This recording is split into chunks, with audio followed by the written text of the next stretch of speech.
Okay, good afternoon. Please let me know if you can't see my screen. The presentation here should be lunch and learn.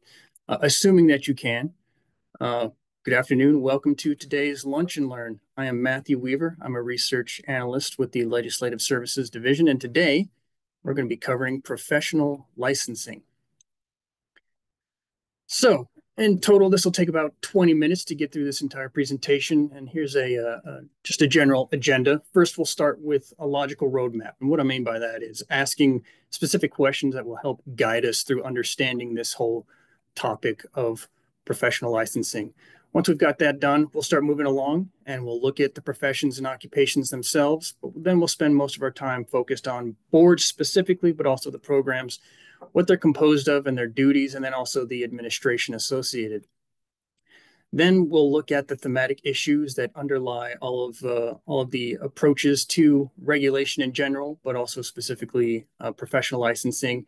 And then we'll have time for questions at the very end. If you have any questions, by all means, please write them down. And if I haven't addressed it throughout this presentation, feel free to ask it at this time at the end.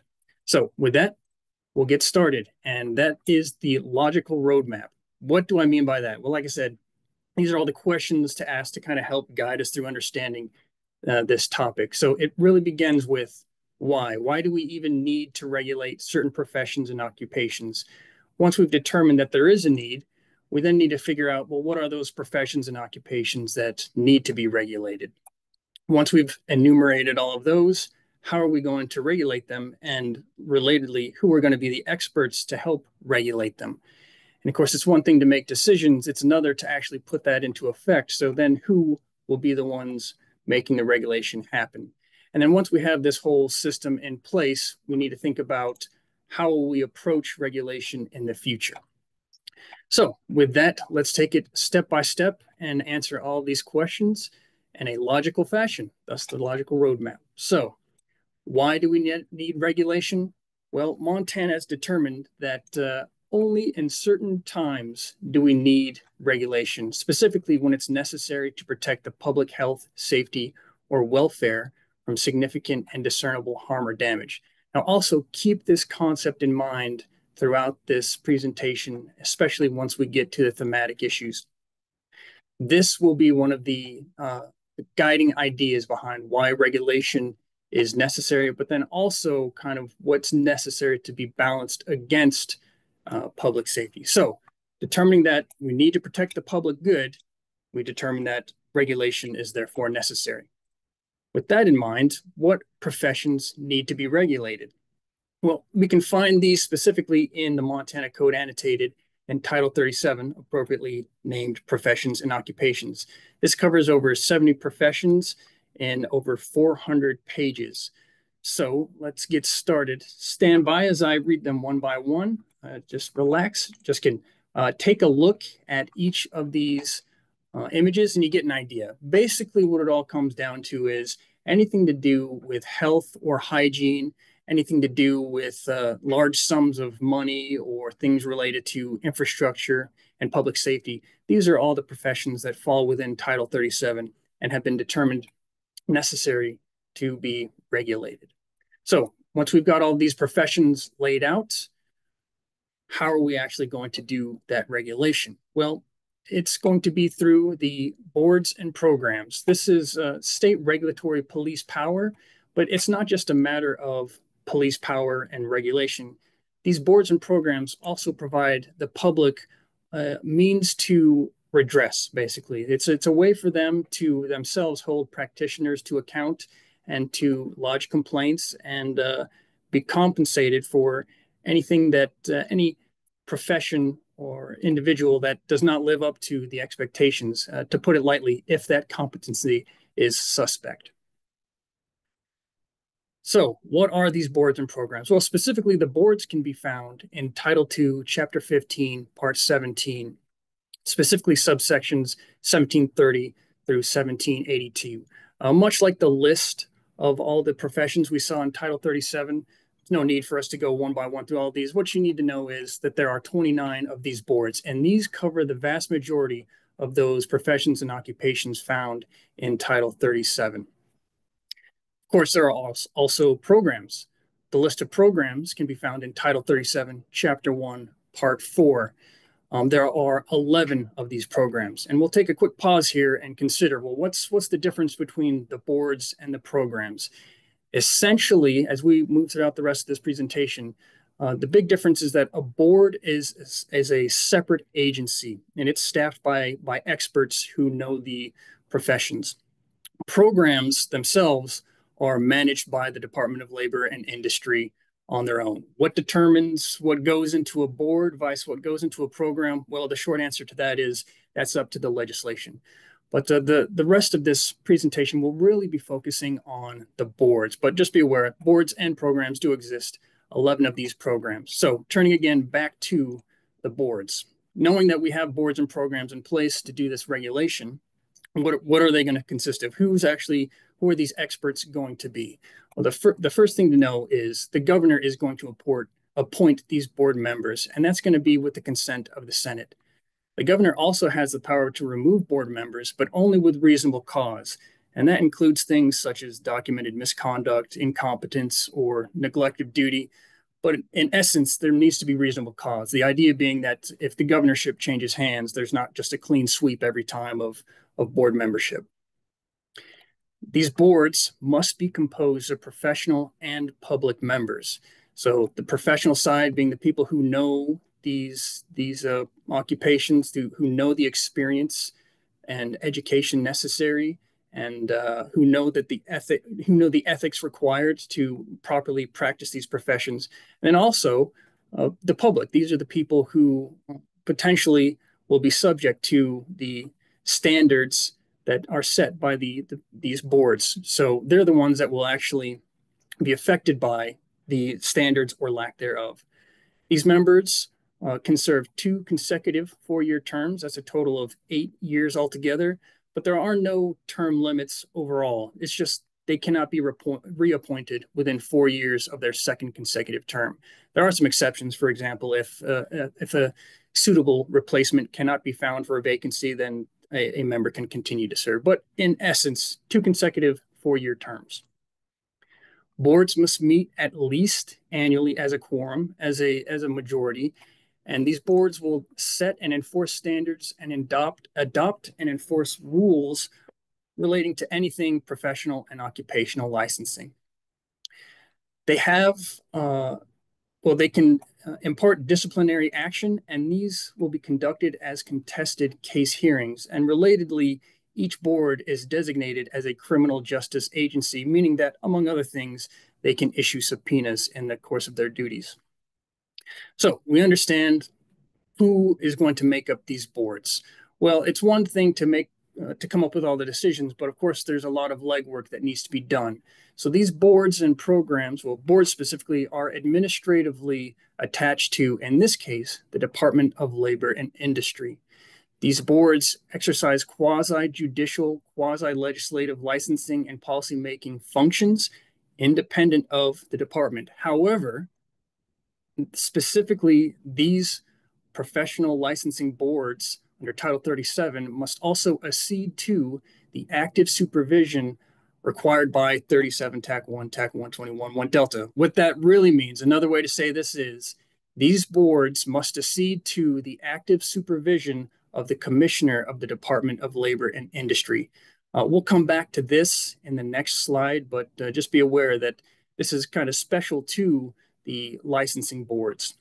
Like I said, we'll come back to this next. But turning back to the administrative side, again, they're administratively attached to the Department of Labor and Industry. What does that mean? DLI has certain responsibilities. In essence, it's all of the administrative, legal, and clerical services that these boards need. That includes things such as budgeting, record keeping, making arrangements, and providing a facility, everything. All of the administrative, legal, and clerical services. So this is basically the muscle behind the brain that comes up with the decisions. The Department of Labor and Industry does all the legwork to make this regulation happen in accordance with the board's determinations. One other thing to be aware of is that DLI, in cooperation with each of these licensing boards, will prepare a biennial report. And I have a link to the most recent one, which is FY 22-23 at the end of this presentation. But you can expect to see a report biannually, specifically related to the licensing boards.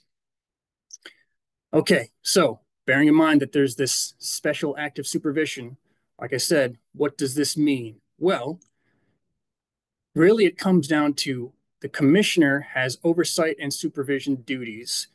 Another way to put this is the commissioner of the Department of Labor and Industry has the authority to approve or disapprove any board action that is either restraining or potentially restraining to competition in trade or commerce.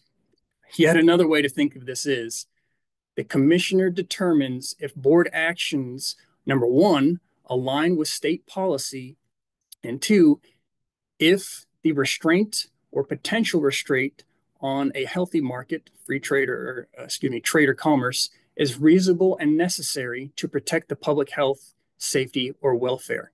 So if we think back to that first slide where we asked the question, why do we need regulation? The answer to that was for public safety, for the public good. Well, it's up to the commissioner in this case to weigh the public good against the concept of a healthy market, balancing out public safety and healthy trade in commerce. But of course, that decision is not just ultimately up to the commissioner. Ultimately, that is up to the people of Montana to determine if that balance has been met appropriately. As such, that is through the legislature, in this case, specifically the Economic Affairs Interim Committee. The Economic Affairs Interim Committee monitors functions for the Department of Labor and Industry generally, but also the attached boards. What does this mean? Well, among other things, to include review and monitoring, it also means that the Economic Affairs Interim Committee can even suspend the commissioner's final determination. Again, the concept being ultimately it's up to the citizens of Montana to determine whether or not regulatory decisions are in line with that balance of public safety and a healthy market. So where does this all fit in terms of organization? Well, the place to turn, the place to look conveniently has been provided by the Department of Labor and Industry itself. You turn to the Administrative Rules of Montana, Title 24, Chapter 1, have a nice graph here. If we see down here, we have the boards that are administered specifically by the Professional and Occupational Licensing Bureau. This falls under the Employment Services Division, which of course answers to the commissioner for DLI through the governor, and then ultimately to the citizens of Montana. Okay, so we've come up with why this all needs to exist and how we're going to put all these policies and procedures in place, how we're going to do the regulation. But of course, they're still thinking about where we go from here. What's the way forward each time we consider professional licensing? The thing to think about here is that any new bill draft request that wants a new board or program needs to include a relatively detailed report that addresses things such as how that license, this new license and board, would protect and benefit the public, and what is the hazard that currently exists that is posed to the public. It also needs to include proposed minimum education, experience, and examination requirements, and it will also compare that with other approaches to these same things nationally. It will look at the proposed scope of practice and any overlapping scopes of practice that might fall within that. Again, remember that boards themselves can cover a variety of professions and occupations. And again, looking at the balance here of safety versus commerce, what would the likely impacts be on market conditions if there were to be a new board or program? Additionally, any regulatory alternatives that could exist that maybe could be used instead of boards or programs for these professions and occupations. And of course, again, turning back to the idea of market, what are the initial costs, both figuratively and literally in terms of dollar amounts? So in essence, any ideas to come up with new boards if there are bill draft requests, they do need to be accompanied by a relatively detailed report as spelled out here in Title II, Chapter 8. So now that we've covered the generality of all of the professional licensing. One thing that we didn't really talk about much were the thematic issues. So I mentioned the concept of public safety versus a healthy market, and that underlies everything. But really, the question here is, are we achieving safety or are we achieving credentialism? Of course, that's up to the legislature, up to the people of Montana to decide. Another related theme is standards of performance versus barriers to entry. We may be achieving high quality service, but we may be doing so at the cost of a stifled market. And then finally, license portability. If standards throughout the nation, if standards in the state are different, how does that affect licensees who want to move maybe out of state or into state? How does that affect the available pool of professionals in the state as it is? So these are just the themes to keep in mind. They all could use a separate presentation on their own, but I just wanted to include these in here to help us understand as we walked from the questions of why to how this is all going to be done, how these themes need to be taken into account at each step of the way. Here are a few references. Like I said before, the big places to turn are Title 37 and also Title 2, Chapter 15, Part 17. There are plenty of other resources available from the Department of Labor and Industry. And once this slide deck is available, please feel free to check out any of these hyperlinks and should take you directly to these sources. But with that, I'll open it up for any questions that you might have for me.